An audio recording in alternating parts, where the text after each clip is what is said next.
Welcome back everybody. RoboCop 2, the sequel to 2014's reboot, has just landed a director. District 9 director Neil Blomkamp will be helming the project, which is going under the title of RoboCop Returns, and will be using an unused script from way back in 1987, which was originally supposed to be used for RoboCop 2. So I'm a big fan of the original RoboCop. If I'm being honest, the reboot sucked. It was very bland. I think not making it R-rated was also a huge mistake.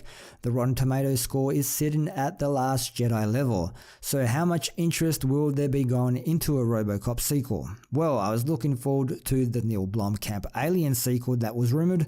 Pity that fell through. I liked District 9. I even enjoyed Chappie. So even with Neil Blomkamp attached to the project, how often is it the case that a sequel surpasses its predecessor in quality? I know there are a few, but usually sequels end up being worse than the first film, and the RoboCop reboot didn't set the bar very high. So would you buy that for $1? Let's have a look at the official news. MGM is developing a new installment of RoboCop and has set District 9 director Neil Blomkamp to helm the picture, which is titled RoboCop Returns. The studio hopes to revive a franchise that began with the Paul Verhoeven directed satirical sci-fi action thriller that Orion released in 1987.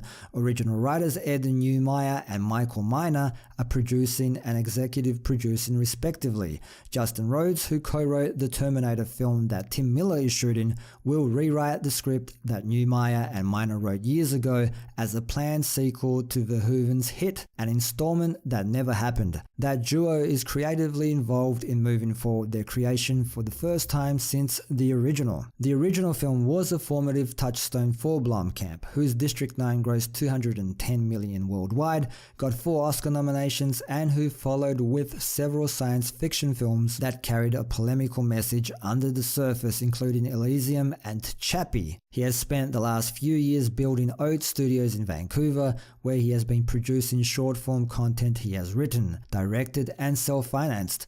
Blomkamp jumped at the chance to do a RoboCop that harkens back to and picks up the storyline from the original film. His own films have highlighted themes like immigration, exclusion, and the haves and have-nots. And while RoboCop made in the Reagan era and focused on corporate greed, a different part of the original story has become most important to him. The original definitely had a massive effect on me as a kid, Blomkamp told Deadline.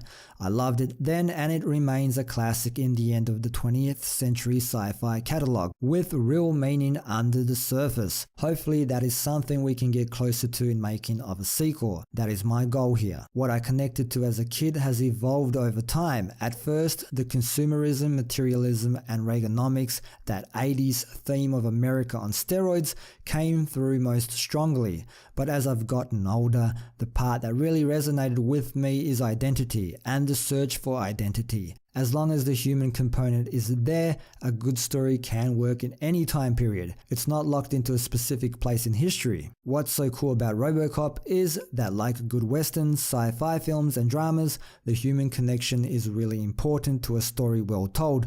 What draws me now is someone searching for their lost identity, taken away at the hands of people who are benefiting from it, and seeing his memory jogged by events. That is most captivating. The other thing I am excited by is the chance to work again with Justin Rhodes. He has added elements that are pretty awesome to a sequel that was set in the world of Verhoeven. This is a movie I would love to watch. Oh boy, I hope he's not talking about identity politics here, wink wink. And what he means is RoboCop is searching for his past identity as Alex Murphy, not as an Apache attack helicopter. If they do shoehorn today's SJW craziness into this movie, oh well, haven't they learned anything? Ghostbusters, Star Wars, Ocean's 8, how many times does something have to fail for the studios to get the message? I hope that's not the case, but I wouldn't be surprised. Oh well, there you have it. People's RoboCop will be returning. Leave your thoughts down below.